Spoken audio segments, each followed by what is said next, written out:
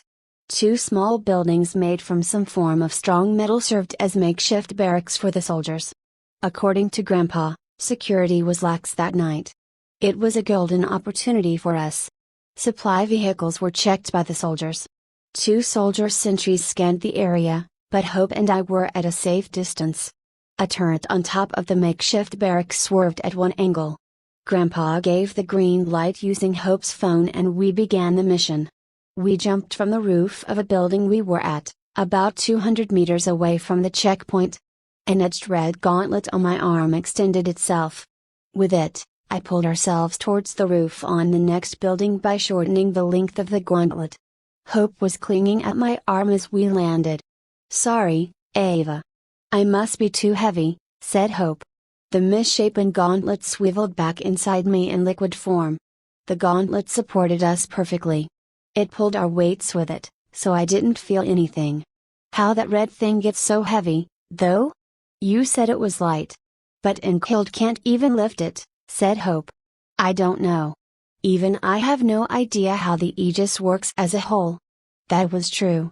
The weapon followed my instructions well, however, some features of it were uncharted.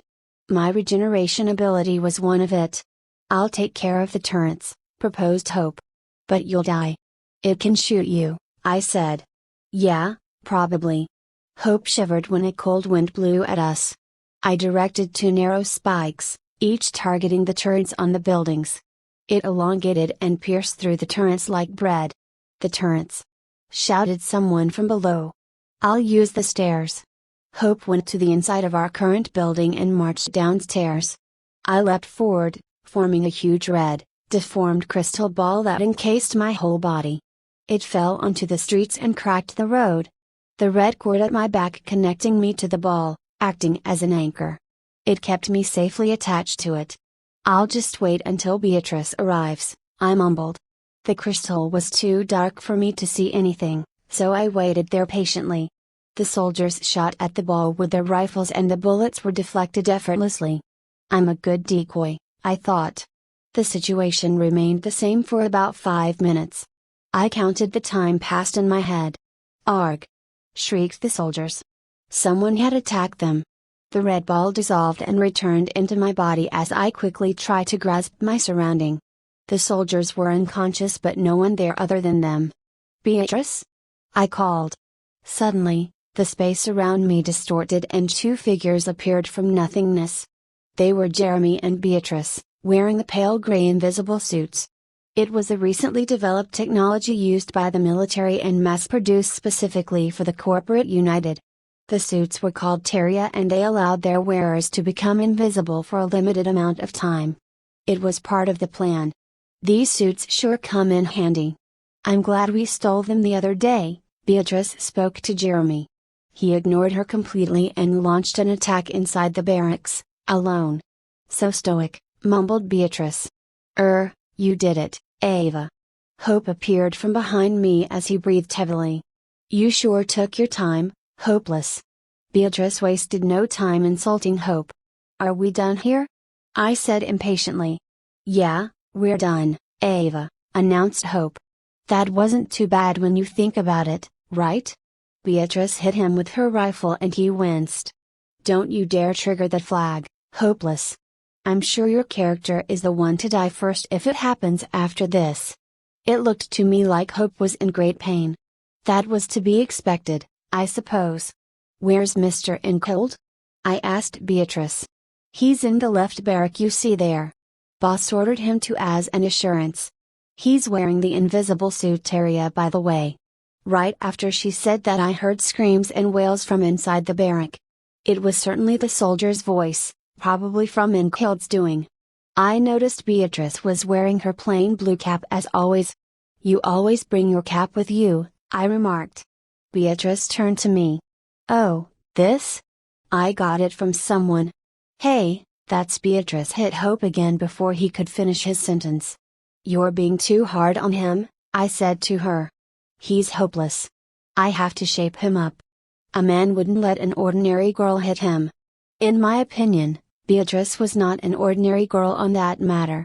After a few minutes, Jeremy and Inkhild each appeared later from the barracks with their rifles. "You sneaked in, when?" I asked Inkhild. "When you dropped onto the road with a bang, I immediately put on the suit and rushed inside. Saves time, yeah?" His white teeth shone under the streetlights. Hope and I nodded at his statement. However, a flash of light caught my attention and a huge man came into sight behind Hope. He raised his fist over his head, clearly trying to hit him. "Watch out!" I pushed Hope out of the way and got pummeled into the ground so hard that the graphite exploded. "Vasquez!" I heard Inkhild shouted the name. "How is one of the elite soldiers here?" "Nice to meet you guys." A question. "Do you want some of my hammers?" said the huge man. Traces of chatter filled the air, but my ears did not recognize the words. I saw a dark endless void of nothingness as my body failed to feel anything. Grandpa once said that when someone was in a great deal of pain, your body was numb against it. The ground beneath me felt cold, and that was the only sensation that I could barely notice. I heard Hope's voice somewhat calling my name. The ringing in my ears grew louder, so I had to ignore everything around me. Chapter 9. A Rising Rebellion, Chitter Ye. My body healed rapidly due to Aegis. In just a minute, I was already on my feet. Dust filled my vision before I could ascertain what was happening. A burly man covered in a black robot suit was fighting Beatrice and Inkhild. Jeremy, on the other hand, appeared unconscious. Hope cowered behind a supply vehicle, holding a pistol in both hands. Inkhild avoided the burly man's punch and countered by firing his rifle at him. It bounced off his armored suit, barely scratching its sleek metal. "We need to retreat, we can't hope to defeat a Vasquez," Inkhild said as he kept dodging the Vasquez's punches. "No can do." The Vasquez smashed the ground, inevitably sending rocks flying towards our team. One of it hit the supply vehicle where Hope was hiding and he whimpered. Vasquez shielded his face from Beatrice's fire and smirked. "Oh? You're aiming for my unprotected head. Good choice." He swung his right arm at Beatrice and she ducked in time. Vasquez tried to kick her, but she jumped over his leg and fired a few shots at his chest. It did not scratch him. Beatrice avoided his punches and kicks and fired at his body continuously. Her rifle stopped firing and she reloaded with a magazine she had carried at her waist. "Inkhild, distract him." "I'll figure something out," she shouted. "Whatever you say." My spikes pushed the Vasquez immediately upon impact. His armor had a dent from it. "The Aegis girl is here too. I'll take you with me," he said. He proceeded to jump so high I had to tilt my head to follow his movements. His large body plummeted towards me and landed on my crystallized shield. Even then, his body weight was not enough to make me fall. My shield supported his weight with ease. The shield sent him flying, but he landed, grazing the road and stopped. He scowled. "The higher-ups are looking for you. It's time for you to come back." "What does he mean?" My mind trying to wrap up what he said. Beatrice moved behind him and she fired repeatedly at the Vasquez's head with her rifle. He dropped toward the ground from that sneak attack. "Did we do it?" Inkhild said. "No, wait." I shouted. I'd noticed the Vasquez's head was filled with wires and metal. From a glance, he looked like a robot. He stood up and cracked his head as nothing happened. Ah, an attack from behind. How classic. We, Vasquez, are not the same as we were the previous generation. We're the third gen. More powerful, more indestructible. He turned around and opened his fist, firing a beam at Beatrice. She dodged it, but the beam followed her tracks as she did that. I grabbed his right arm with my red gauntlet and the beam destroyed the road beneath him instead. He proceeded to fire another beam from his other hand and I formed a shield to stop it from hitting me. Simultaneous activation of Aegis seemed to drain me, and the gauntlet ceased to form. My head then swirled in a painful headache. "You're not that good, are you? Unlike the others." He ran at full speed while maintaining his beam attack and swung his other fist to my side, sending me crashing into the barrack. The ground floor of the building barely withstood the impact. "Don't be dead yet. I still need to bring you back to HQ." My broken back immediately regenerated before I could felt any pain as I crawled back up. Fortunately for me, the shield had enlarged itself to cover my side just in time to absorb the punch. A bullet caught the Vasquez in the face. It was Hope, firing his pistol at him repeatedly. That won't work. My entire body was made out of enhanced Damascus steel. It's quite hard. My spikes were clawing at the Vasquez. He tried to hit it but get pushed into the wall behind him. You are hard to defeat. So, I just have to keep you in place, I said to him. He fired his beams into the narrow spikes but it remained unscathed. I saw Beatrice and Inkild appeared from both of his sides using Teria and fired the golden guns at him twice. His armor shattered from the first barrage and his body broke into half from the second one. Despite that, he was still alive. Metal wires and blue liquid popped from under his upper and lower half. The blue liquid melted the chunks of bricks beside him. The Carthia guns. They were lost a few years back. So, you guys stole it, huh? Too bad they can only be fired 5 times before it is rendered useless. The mechanism could not withstand too much heat generated from the condensation of air, the Vasquez explained. You know your stuff, Beatrice said. I was an engineer involved in its development. He forced a laugh. The Vasquez held out both his hands at Beatrice and Inkild to fire his beams. Beatrice quickly jump-kicked him in his face and fired her Carthia gun directly at it. His arms fell back and the lights coming out of his armored suit died off. His head was not in its place anymore, completely destroyed from Beatrice's shot. That gun is useless now, Inkild pointed out. He sheathed his own Carthia gun at his waist. Yeah, I used it too much. Have to apologize to boss when we get back. We are not supposed to use it. These guns were a wild card in our fighting for a long time ever since we procured it. Her voice was calm. She must have gotten used to fighting on the front line.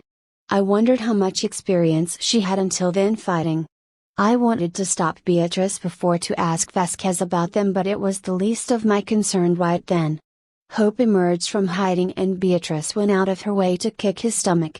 If his breath was knocked out of his lungs. You're hopeless. You didn't do anything. Hope crouched while hugging himself. Well. I did shoot him in the face. But guess it didn't count. The ground vibrated. We looked at each other and faced the direction where the vibration was coming from. It was a tank, and it had its aim on me. Ava! Inkild shouted.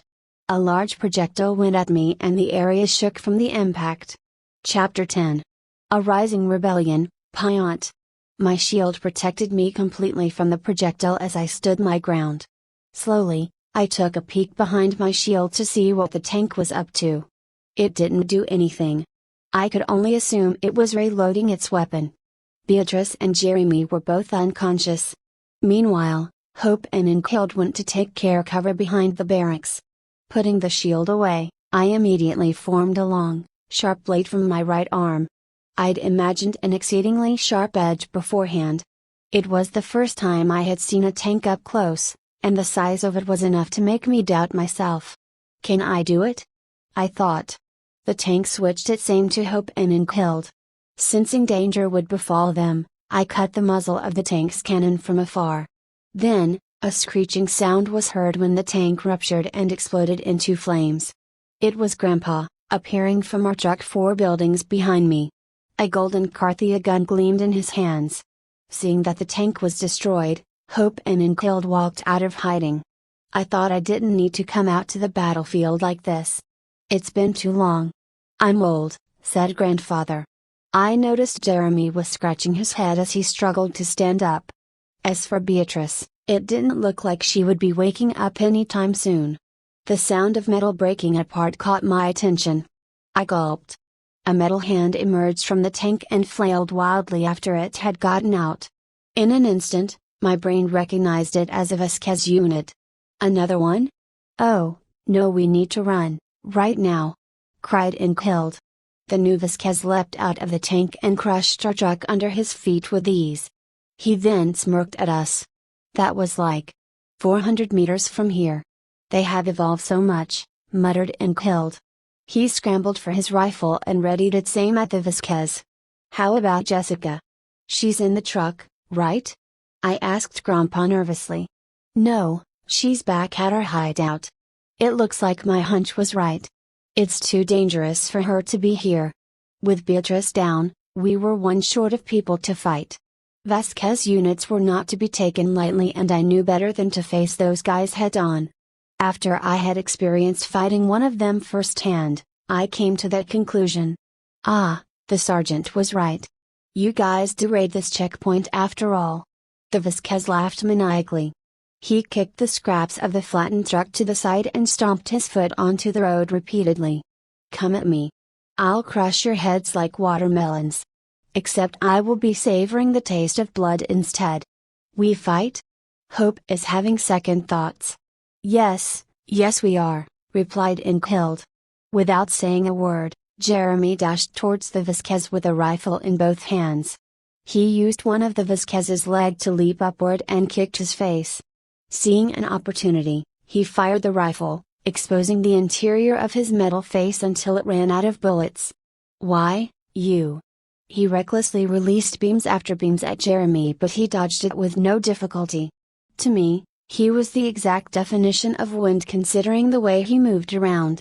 "Rug, stop running. Let me have your neck," growled Vasquez. Fate. I froze when Jeremy spoke. It was the first time I heard him talk, let alone his voice. Jeremy unleashed volleys of rapid kicks at the Vasquez's deteriorated face. That Vasquez struggled to stand his ground against that attack and stumbled.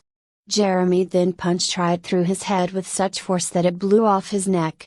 The Vasquez proceeded to cease functioning, leaving an empty shell behind.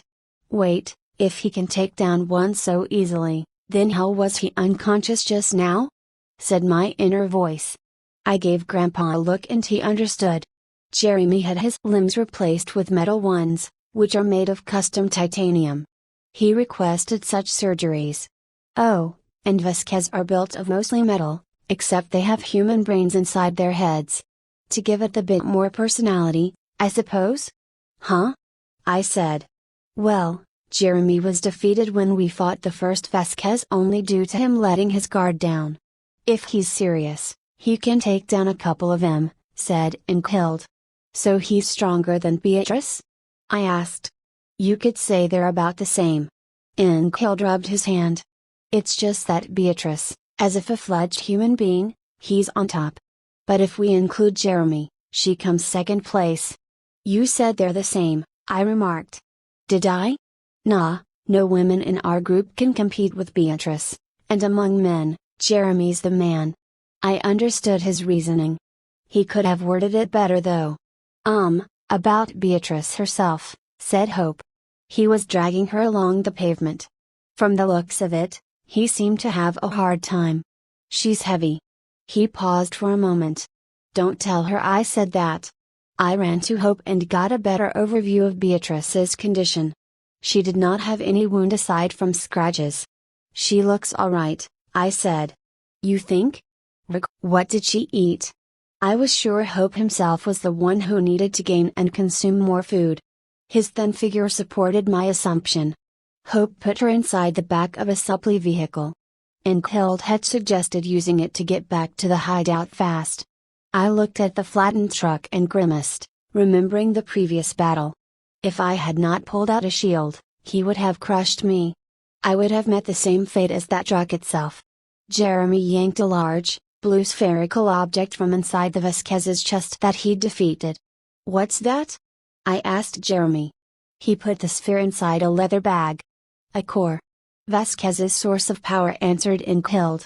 This core is in perfect condition, unlike that one with the first Vasquez. It's sort of shattered from the Carthia guns we used against it. You used it to power something? I asked. Yes. That's right. Since the army has cut off the power supply throughout the town, we're relying on a generator.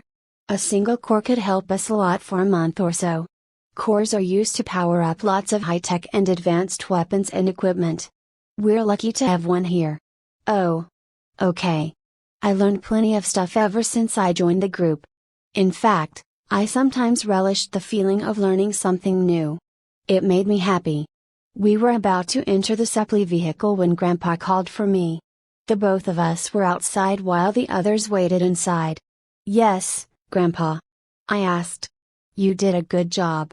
I just wanted to commend you, Ava. Your clothes are fine?" "Ah, yes. My aegis protected me. A few dark spots dirtied my dress, but the rest's okay." "I see. Well, I'm afraid this is the last time we see each other?" I frowned. Suddenly, I felt a hard push from the back, and my head crashed into one of the street lights. An intense pain had struck me in the chest. While gritting my teeth, I put my hand over my chest. Looking at a perfectly circular hole there, I gasped for air. Blood poured from it endlessly. "Thank you, Inkhild," said Grandpa. My eyes caught sight of Inkhild holding an unknown gun swathed in black and white stripes. "You know, I'd assumed that if a user was physically and mentally distracted, the aegis would be dormant. When it happens, you're open for any surprise attack from your blind spot.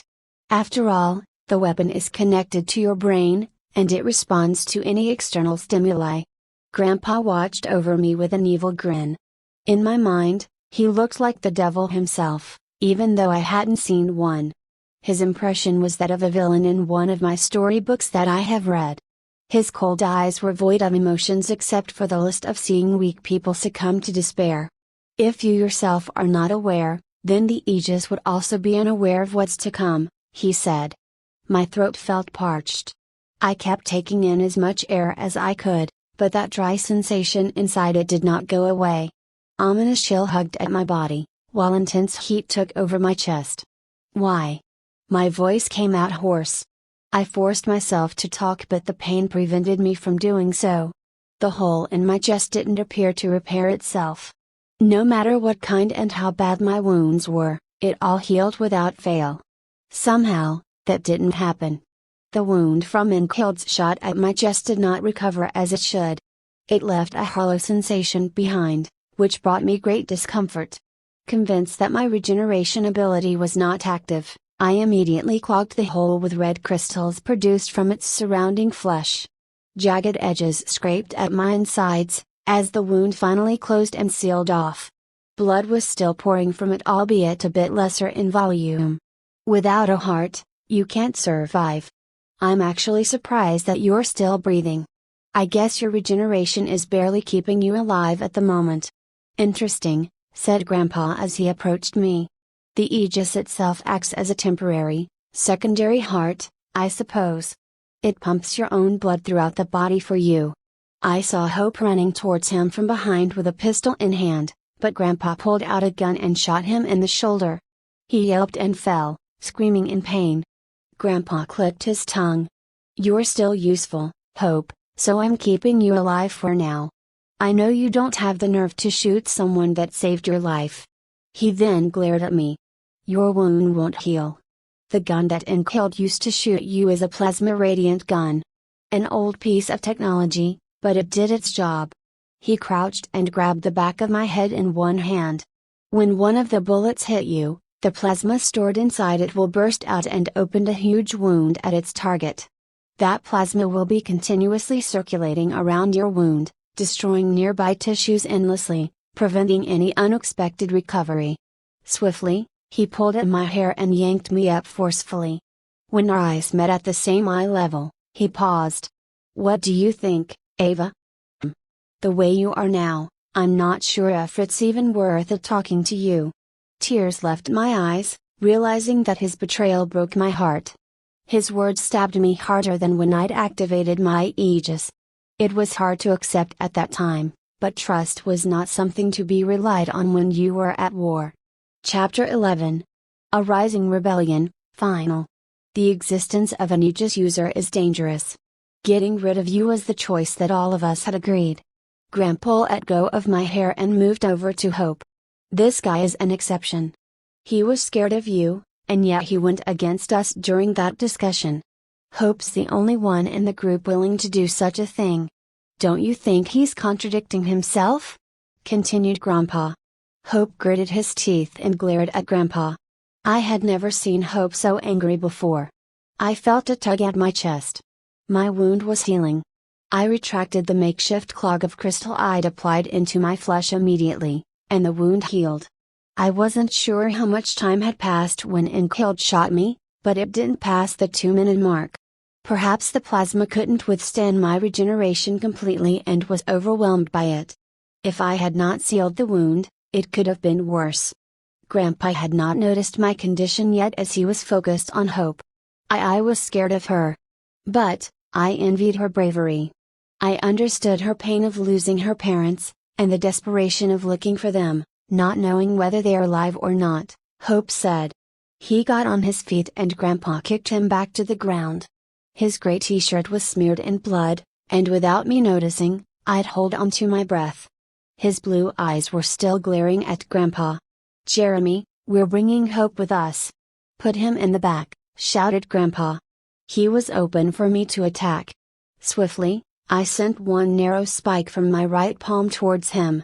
However, Jeremy blocked it, his hands prevented my spike from moving with both hands. I saw pale blue wires softly radiating from his arms the moment he grabbed it. "Oh?" Granda grinned. "You're amazing, Ava. Trying to kill me, are you? You're not the reserved girl like I thought you were. You're brave, like your father," said Grandpa. "Why are you doing this? Aren't you worried about them at all?" "My parents?" I said. His mouth curved downwards. "No, Ava. Useless people or dead people means nothing to me. As an Aegis user, you were useful. Very valuable." His face turned sour. "And yet, they are the very thing I despise the most." With one hand, I adjusted my blue scarf to cover my mouth. A red blade replaced my spike as it danced in the air. Without warning, it swung at Jeremy in a downwards arching motion, but he grabbed at it with his hands. "Trust me. You're not going to beat Jeremy. At least, with how you're using that weapon," said Grandpa. His expression was that of sheer confidence. At the flat side of the blade, smaller ones sprouted, damaging Jeremy's metal hand. "I made it sharp just for you," I said. My mind was figuring out all sorts of solutions to the problem at hand.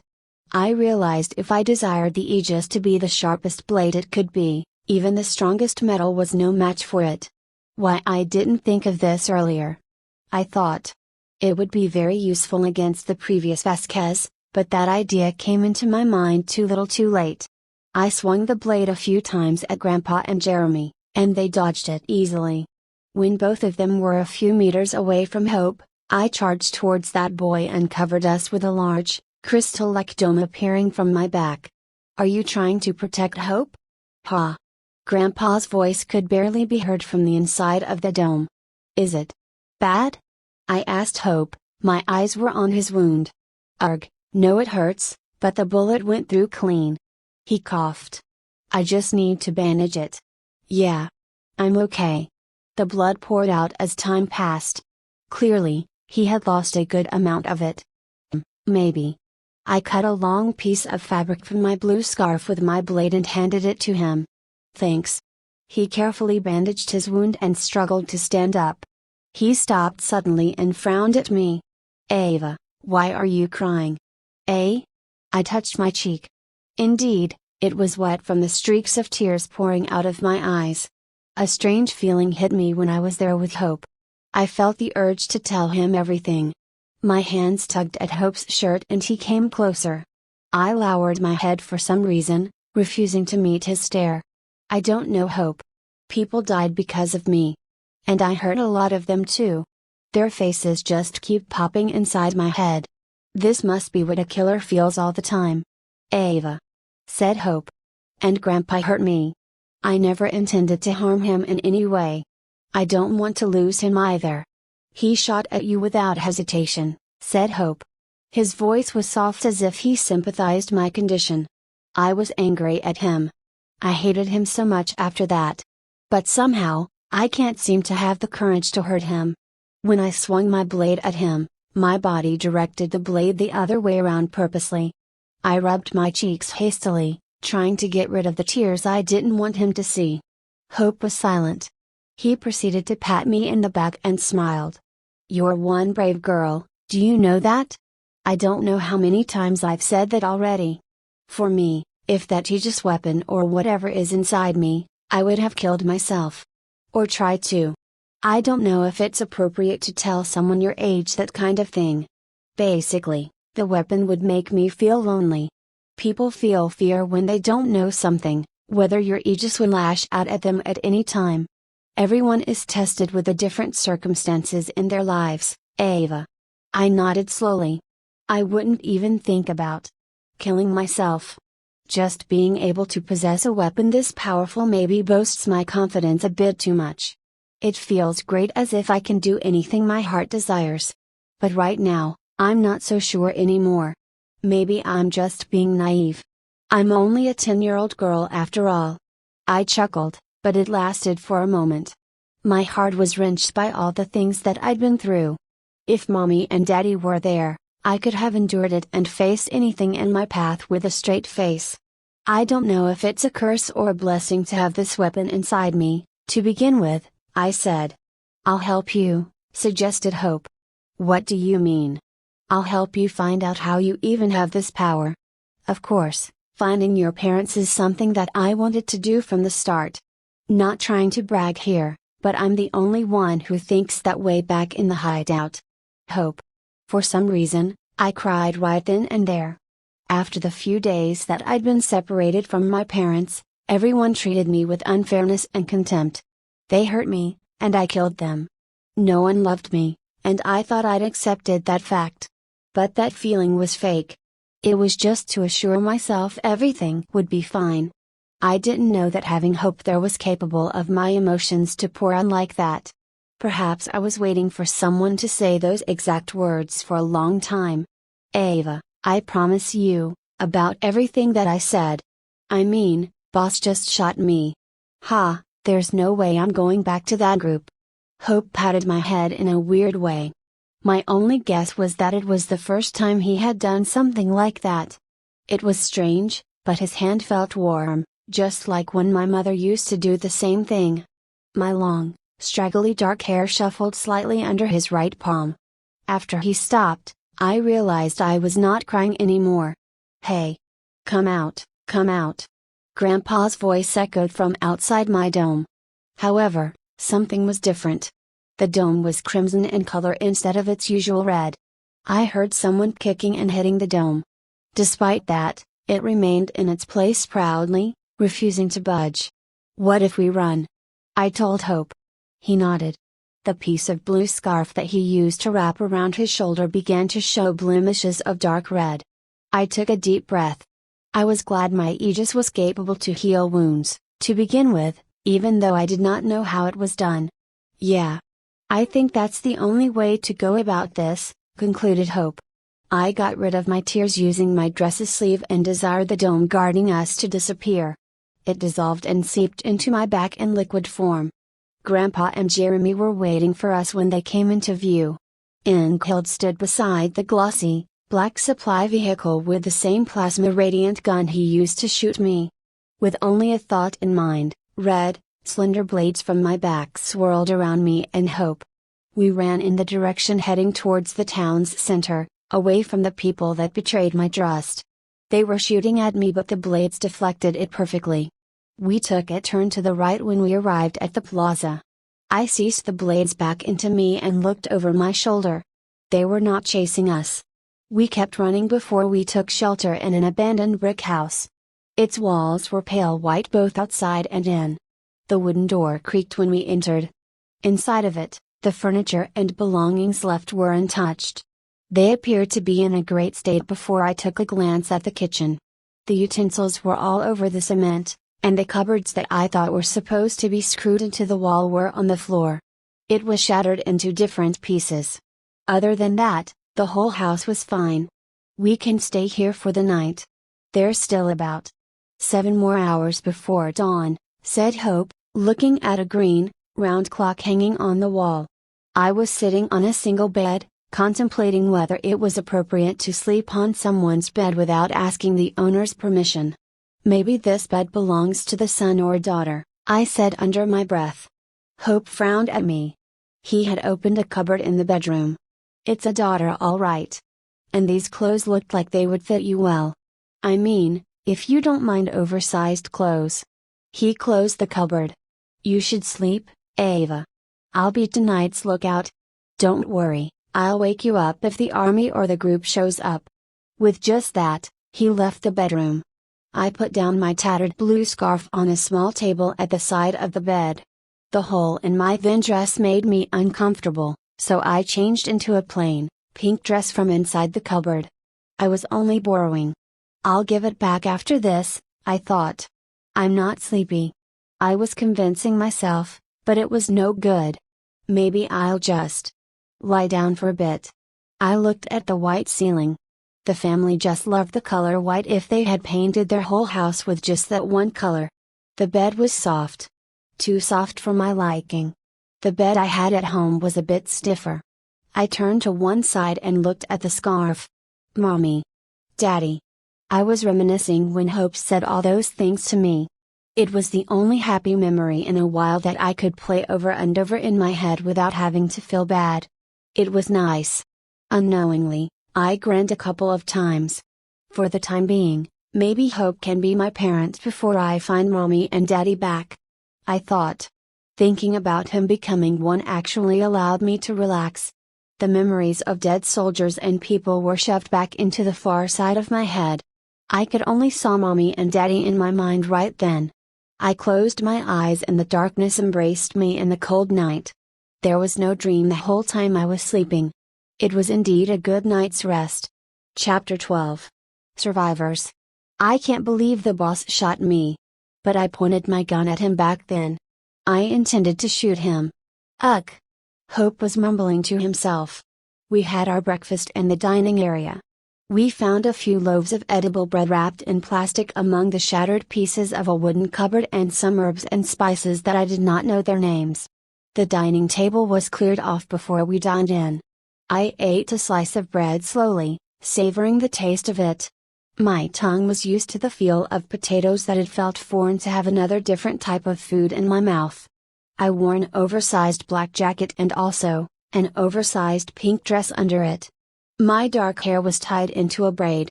Is it fine if we stay here too long? The soldiers might appear, I asked Hope. My mouth was chewing the slice of bread ever so slow. It was delicious. I only had tasted fresh bread a few times throughout my life. Yeah, about that. The soldiers won't be coming anytime soon, replied Hope. Back at our hideout. I mean, boss's hideout, that group had an info from one of their scouts. It seems the army is pulling their forces back to their base over there. They are secluding themselves. Hope munched a slice of bread in his hand aggressively and swallowed it in an instant. There are a few outposts here and there. But from our position. He stretched out a map on the dining table. It was something that he had found when he searched the house the night before. Yeah, we'll be fine. There's not an outpost for a good 10 to 20 kilometers away. Hope threw the map on the floor. So, we'll be safe here. I remembered when Grandpa said that the town has a few days left before the army decided to continue their attack. Yes. I fear we only have until tomorrow. But that was just me being optimistic. At worst, today will be its last. The town will be no more the next day. I nodded after I finished my bread. I noticed something different about Hope when he talked. You're not scared of me anymore? Hope jerked his head. No, of course not. I mean, not right now. I think I understood you after what happened yesterday. We both lost our parents. Mommy and Daddy are alive, I shouted. I darted my eyes away, realizing I had raised my voice. Sorry. No, it's fine. It's my fault. Sorry. It was awkward for a few moments. I finished my second slice of bread before I smiled at Hope. He looked at me weird. Why are you smiling? He asked. It's nothing. I'm just happy I have someone to talk to right now. You didn't talk to the other members in the group? Asked Hope. They avoided me. Even if I talk, it was only about the mission, and the progress of Mommy and Daddy's search. So, right now, I'm quite happy.